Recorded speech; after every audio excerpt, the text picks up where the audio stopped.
King Abdullah bin Abdulaziz International Center for Dialogue is an organization based in Austria, Vienna, Austria, that promotes intercultural and interreligious dialogues. CAICID promotes the mutual understanding of people of different tribes, races, cultures, and tries to foster a world where there is, consistent understanding and dialogue between people of different tribes and races. And so this program was put up together by the CAICID Center because they wanted organizations that around the world that could bring young people together, that could bring people to come and discuss on their different religions, to understand their different religions, their different cultures. And so looking at Nigeria and all that's going on, the conflicts in several parts of the country, you need to have this kind of dialogues, you need to have this kind of interactions between young people. So that's really the essence of the grant. So the grant is just really to support what we are doing and then to ensure that this continues all around the country. The purpose of the orientation and welcome class is to first of all give participants an idea of who the Center for Equality and Equity is as an organization, and to also introduce them to the values and the ideals of CAICID. Because CAICID, like I said, promotes dialogue, so you need to have people understand that, if you're a Christian, if you're a Muslim, if you're Buddhist, if you are for whatever religion or from whatever tribe you are, you need to also learn about other people. You need to be open, to learning about other people and other people's tribes and cultures and religions. So that's just it basically. You're welcome to the orientation and welcome class for this project. The theme of this project is promoting peace through languages and interfaith events.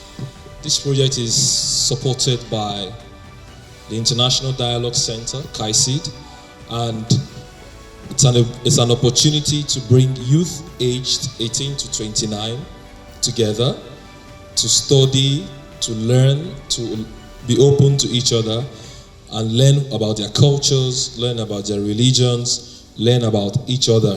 CAICID is an organization for dialogue. It's an intergovernmental organization mandated to promote the use of dialogue globally to enhance social cohesion and bring about better understanding and cooperation. In the world today, we have several religions, tribes, and you need people that have a worldview, who are open to understanding people of other tribes and religions. Not all of us are the same. We are diverse. We have diverse voices. We are from diverse backgrounds. So we all need to come together and understand ourselves. One thing that is so very interesting is that the creator, our creator, has not made any mistake or committed any mistake by creating us to belong to different religions. So the participants, first of all, are going to learn first to be open, let your defenses down. If you are from one side of the country or one tribe or one culture, you need to be open to learn from others. And then dialogue is not just a conversation. Dialogue is continuous. Dialogue is really trying to get more understanding about people. So it's not just an event, it's not a debate, it's not a one-off thing. Nigerians, youth, we have to come together, learn about each other. There are some people who have been in Nigeria and don't even know about other tribes and other cultures.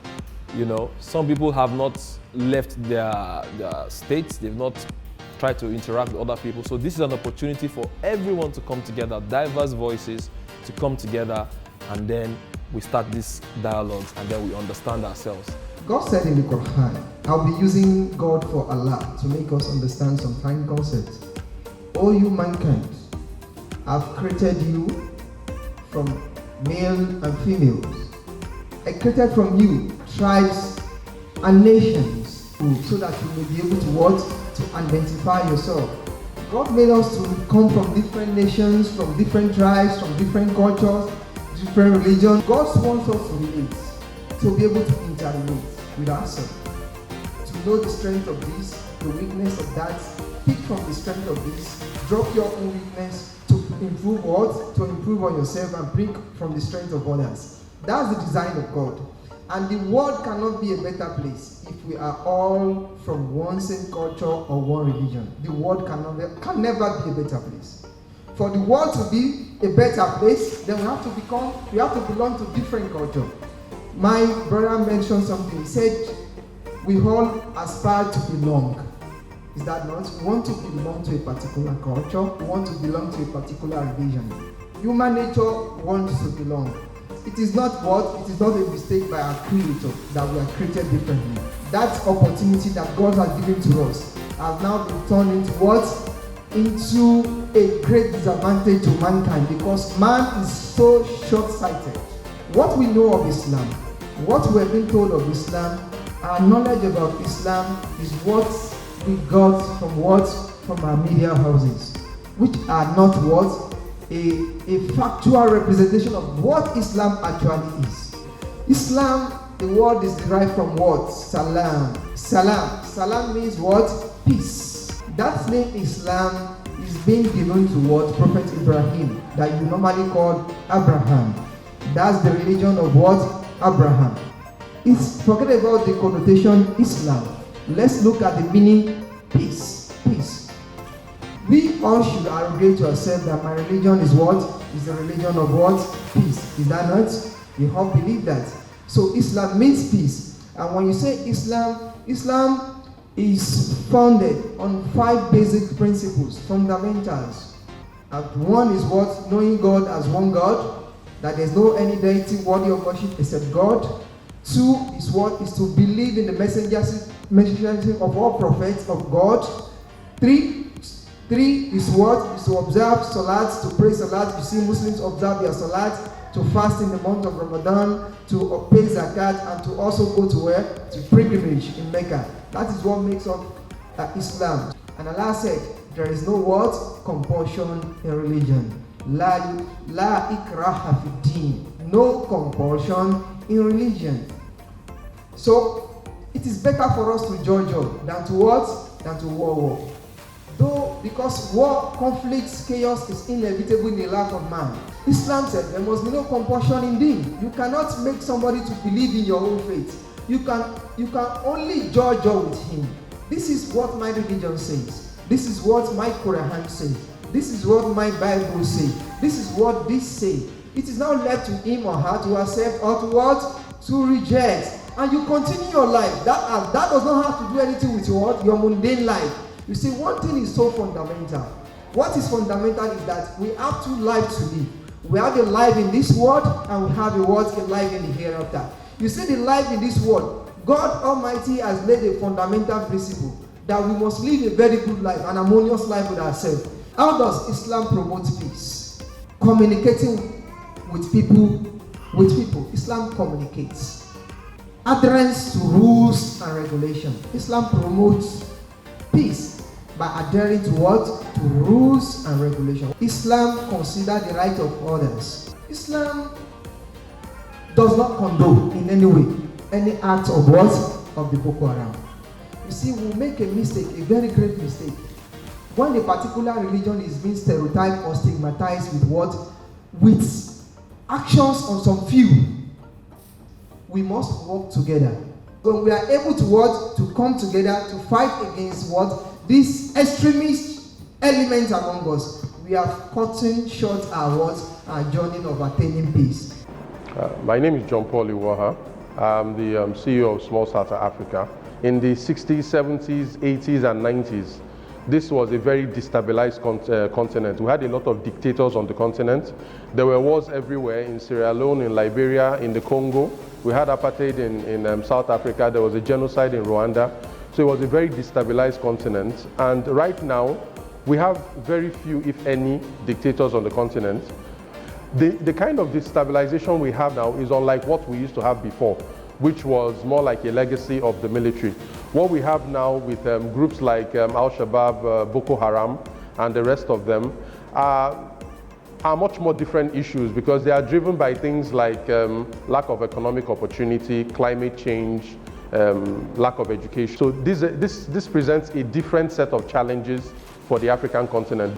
One of the major reasons why there is agitation and discontent is that people feel that they do not have a stake or a share in the resources of their community, or that they do not have economic opportunity to take care of themselves and the people that depend on them.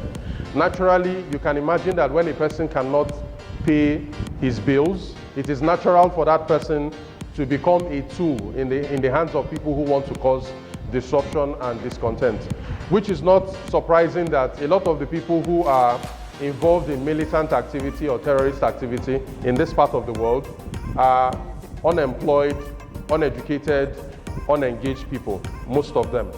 If we go beyond what we are doing right now, which is everybody fighting for a piece of the pie, what we are getting is the job opportunities in the market are not growing as fast as our universities and higher institutions are churning out graduates.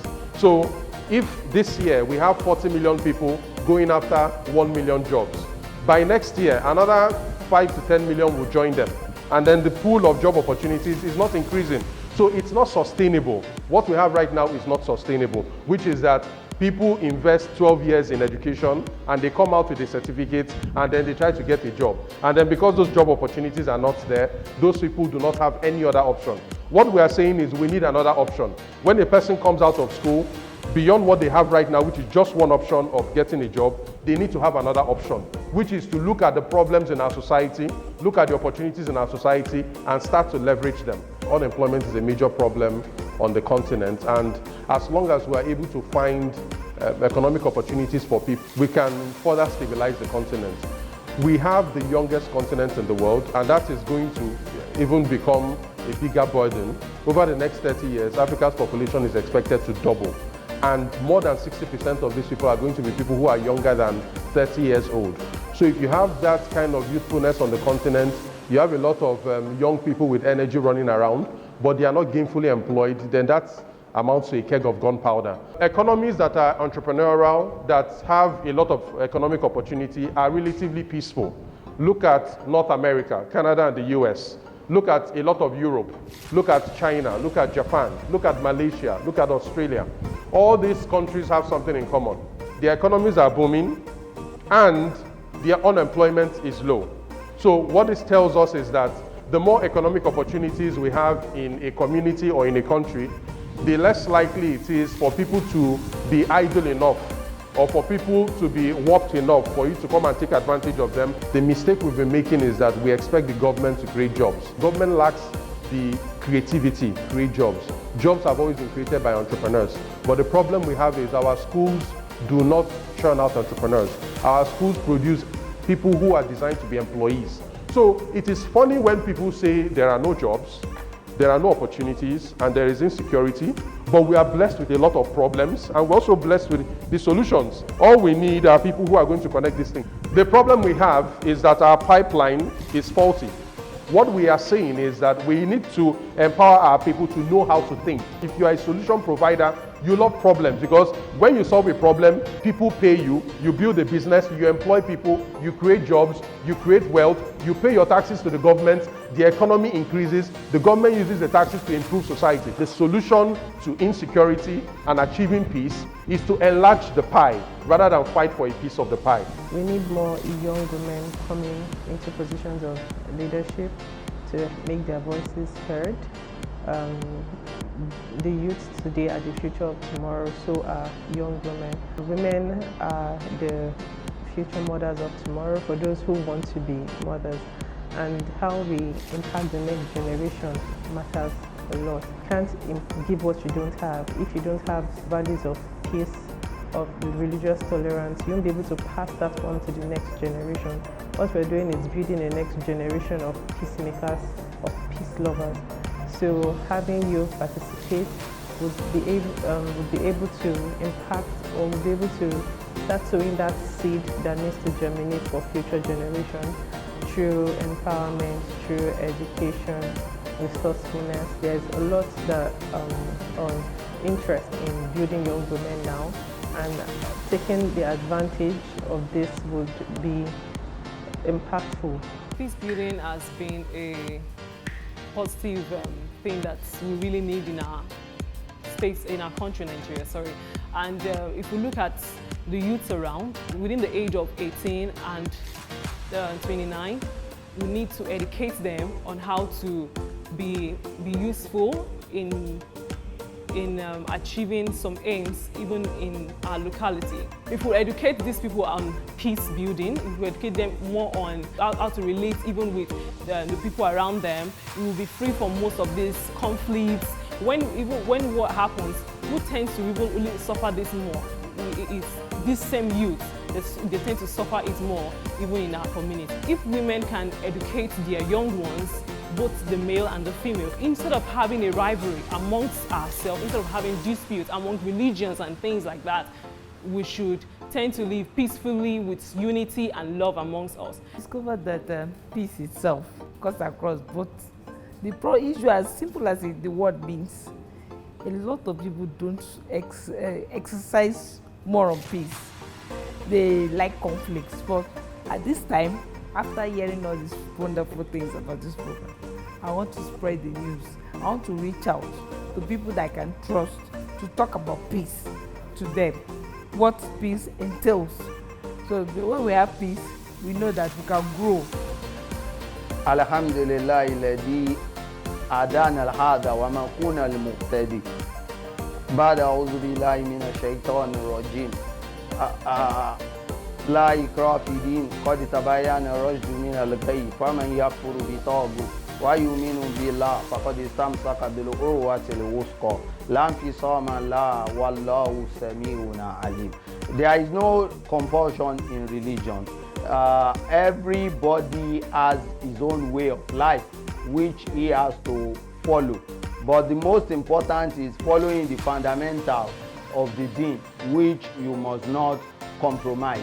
A good Muslim has to behave well to his kids and kin, his parents, his neighbors, his friends, his family. Like the Prophet Muhammad sallallahu alaihi wasallam said, "In kuntum tuhibbuna Allah wal yawmil akhir, falyukrimu dayfahu wa yukrimu jarahu." The Prophet Muhammad sallallahu alaihi wasallam says, if you want Allah and in the day of Yawm al-Qiyamah, if you want peace, that you have to be kind to your neighbor and you have to be kind to your guest, because you are going to be asked about 40 houses to your right, 40 houses to your left, 40 houses to your front, 40 houses to your back. What is your impact for them to understand the religion of Islam?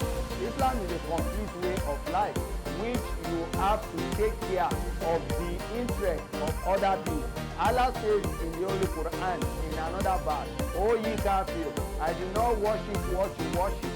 So go with your own religion and let me go with my own religion." We have to follow the dictate of the religion. We have to emulate the life of the Prophet Muhammad sallallahu alaihi wasallam, because he's a model exemplar for us. Another verse says, "Ba'da a'udhu billahi minash shaitanir rajim. Id'uni ila sabili bil hikma wal mawsatayn bil hikma wal hasan." He said we should argue logically with people of the book, the Jews, the Christians, the Sabians. We should argue with them in a logical manner and in a way that will not cause chaos or confusion in the society. We should not be agents of causing confusion through religion, because religious problems emanate into something big which cause so many crises in the world and in Nigeria as a whole. We should be an agent of change where good dialogue can solve so many problems. We come together as fellow human beings. God creates everybody and is going to judge everybody according to what they have done. May Allah give us better understanding. In summary, the religion preaches humility, it preaches togetherness, it preaches calmness, and it preaches peace with every creator of Allah in the world. As the Prophet Muhammad sallallahu alaihi wasallam says, the best form of Islam, the peak, is to say La ilaha illallah. There is no God except Allah, and that Muhammad sallallahu alaihi wasallam is his messenger. And the last part of it, which is the list, is imato to Aza and Tariq. Is removing harmful objects from the road, because harmful objects on the road can cause chaos to both Muslim, Christian, and every other creature of God. But once you follow what the Prophet Muhammad sallallahu alaihi wasallam has said, as is the best exemplar, as Allah called him, he said, "Laqad kana lakum fi rasulillahi uswatun hasana liman kana yarju Allah wal yawmal akhir wa zakara Allah kathira." He said, the only Prophet Muhammad sallallahu alaihi wasallam is a noble exemplar for whoever wishes to meet Allah in the day of Yawmal Qiyamah, who remembers Allah much. May God give us better understanding of what has been said. May Allah forgive the speaker as well as the listener. May Allah not make this an uja against us, but an uja for us in the day of Yawmal Qiyamah. أقول قول هذا أستغفر الله ولي ولكم وأشهد أن لا إله إلا أنت ونستغفرك وأتوب إليك والسلام عليكم ورحمة الله وبركاته. Well, it's been an enlightening process for me. I've learned in the process. I've learned what peace is literally, and getting to understand the tribal states of my country, Igbo, Hausa, and Yoruba, has gotten me to this point to see that we're all one, we're all the same, and the program is so intriguing that you have to even learn languages so that to build you, to make you stable, so that you can learn wherever you find yourself. You can be able to blend in, you can be able to get them to the core, and which is really exceptional. So it's been nice for me. First of all, what is peace? Peace is freedom from disturbance. And our message to youth out there, and not just the youth alone, but Nigeria at large, we are saying we need peace in this nation. This project is holding in Lagos and Abuja concurrently. We hope to reach about 200 youth who would eventually be our ambassadors, who will take this message round, and also uphold the values of KAISID.